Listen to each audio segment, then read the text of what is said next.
સુરનગર में हड़दड़ घटना मामले आप नेता ईशुदान गढ़वी परिवार साथे मुलाकात डोड़िया गामे खेडूत આગેવાન રમેશભાઈ મેના પરિવાર સાથે મુલાકાતે ઈશુદાન ગઢવી પહોંચ્યા હતા। સાયલા તાલુકાના ડોડિયા ગામે આપ નેતા ઈશુદાન ગઢવી પહોંચ્યા હતા। મેર પરિવારે નિર્દોષ ખેડૂતોને છોડી મૂકવા સરકાર સમક્ષ માંગ કરી છે। આપના પ્રદેશ પ્રમુખ સાયલા તથા મૂળી તાલુકાના કાર્યકરો પહોંચ્યા હતા। મળવા માટે રમેશભાઈ મેનની બોટાદ પડદા મામલે ધરપકડ કરવામાં આવી છે। ડોડિયા ગામે ઈશુદાન ગઢવી પહોંચતા સાથે ચર્ચા વિચારણા કરી હતી। પરિવારને જેલમાં બંધ યુવકોને ઝડપથી છોડાવવા સાંત્વના પાઠવી હતી।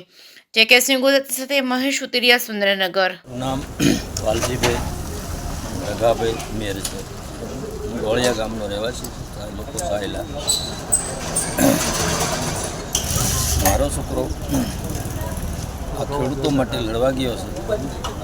અમને ઘણું ઓલું છે પણ બહુ હિંમતથી લડ્યો છે। કોઈ પાછી પાણી નથી કરી બરોબર, અને અમે સાથે હિંમત કરીને એને લડાઈ આપી છે, અને ખેડૂતની પીડા માટે લડ્યો છે। એના માટે કોઈ લડ્યો નથી બરોબર। ઘણો બધા કહેતા કે એમ કે અહીંયાથી નીકળી શકે એવું હતું, પણ અમુક જે બાળકો અને બૈરા રોતા એ મૂકીને જઈ શક્યો નથી। એના માટે હાથે સરેન્ડર થઈ ગયો છે બરાબર। એને બહુ દુઃખ લાગ્યું, એમ કે આવા બાળકો મૂકીને હું નહીં જઈ શકું। એને બહુ અંદરથી આઘાત લાગ્યો છે, અને અમને બહુ હિંમત આપી છે કે મને કોઈ જાતનું ટસર નથી કર્યું એવું હિંમત આપે છે। પણ ટસર થોડીક થઈ છે એની બધી અમને કાંઈ આમ માહિતી મળી છે, પણ તોય અમને હિંમત આપી છે, અને અમે એને હિંમત આપી છે કે કોઈ જાતની એ ટેન્શન ન કરે ઘરનું, અને આપણે સત્ય માટે લડવામાં પાછી પાણી નથી કરવાની બરાબર। એના માટે જય ભારત, જય।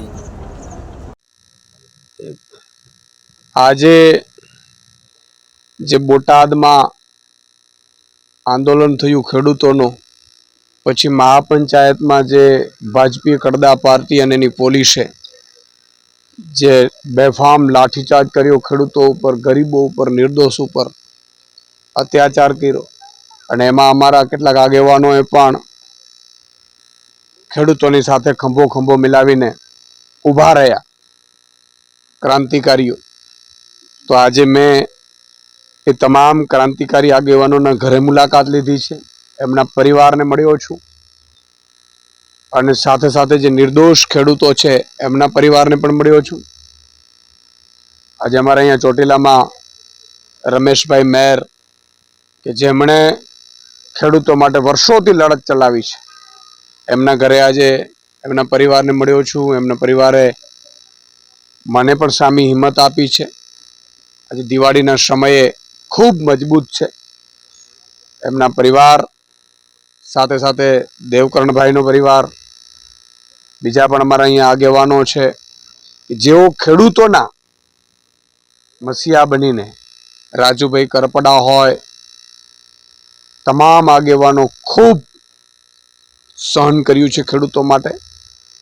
તો હું ખેડૂતોને પણ અપીલ કરું છું, અમારા આમ આદમી પાર્ટીના કાર્યકર્તાઓને પણ અપીલ કરું છું કે આ ખેડૂતો ઉપર જે બર્બરતાપૂર્વક ભાજપી કડદા પાર્ટીએ હુમલા કરાવડાવ્યા, અને તમામ જે ખેડૂતો છે એ એક થાય આ મામલે, એ માટે હું પ્રકાશનો પર્વ જે દિવાળી આવે છે ત્યારે બધા ખેડૂતો અને આમ આદમી પાર્ટીના એક કાર્યકર્તા, જે ખેડૂતો જેલમાં છે, જે અમારા આમ આદમી પાર્ટીના ક્રાંતિકારીઓ જેલમાં છે, એમના સમર્થનમાં એક એક દીવો પ્રગટાવે।